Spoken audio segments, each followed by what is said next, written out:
শুধুমাত্র লেখাপড়ার বিষয়ে মেয়েদের সাথে কথা বলা যাবে কিনা? হ্যাঁ, মেয়ে যদি আপনার স্ত্রী হয় বলা যাবে।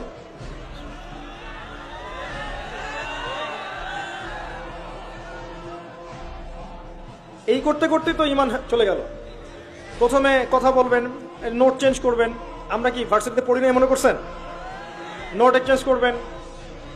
তারপরে কি হয়? নোটটা বাসার সামনে আসে নিয়ে যাইস, এই যে বাসার সামনে যাওয়া শুরু হলো। তারপরে দাঁড়ায় থাকবেন দেখার জন্যে।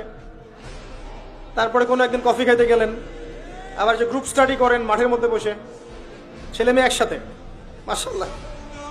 আবার দেখা যায় ছেলে টিচার মেয়েদের ব্যাচ পড়াচ্ছে, আবার দেখা যায় মেয়ে টিচার ছেলেদের ব্যাচ পড়াচ্ছে। আবার আমরা যে ঢাকার ইউনিভার্সিটিগুলো যেগুলো আছে, এখানে দেখবেন ফর্মাল ড্রেসে মহিলা টিচার ক্লাস নিচ্ছে, আর ছাত্ররা ব্ল্যাকবোর্ডের দিকে না তাকায় ওই টিচারের দিকে তাকায়। এই করতে করতেই হলো, তারপরে অ্যাফেয়ার হয়ে গেল। এক পর্যায়ে মনে করছেন পবিত্র প্রেম সম্পর্ক নাই, বিয়ে করবো এক সময়।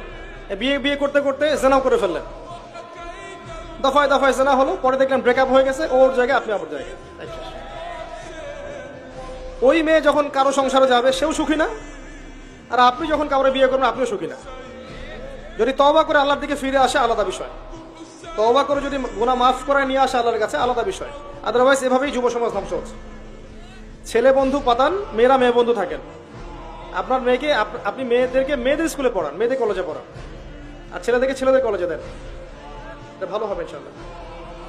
মাদ্রাসাতেও সমস্যা আছে এরকম, শুধু স্কুল কলেজে না। কিন্তু অনেক সময় মাদ্রাসায় অঘটন ঘটছে না? এইগুলো থেকে সতর্ক থাকেন। মনে রাখবেন, এটা সাদা কাপড়ে দাগ বেশি বোঝা যায়, একটা কাপড় কালো দাগ বোঝা যায় না খুব একটা। সাদা কাপড় আমাদের এখানে দাগ বেশি বোঝা যায়। বুঝে নেন কথার ইশারা। কলেজ পড়ুয়া ছাত্রছাত্রীরা কিভাবে তাদের চরিত্র রক্ষা করবে? খুব ডিফিকাল্ট প্রশ্ন আসলে, এটা খুব ডিফিকাল্ট। আমার নসিহত, কয়েকটা নসিহত হচ্ছে, নামাজ ছাড়িয়েন না 5 ওয়াক্ত। 1 নাম্বার, নামাজ ছাড়েন না 5 ওয়াক্ত। যারা দুনিয়াদার বন্ধু বান্ধব এদের সাথে মিশেন না, কম মিশার দরকার নাই। প্রয়োজন হলে কথা বলেন, আদারওয়াইজ কথা বলার দরকার নাই।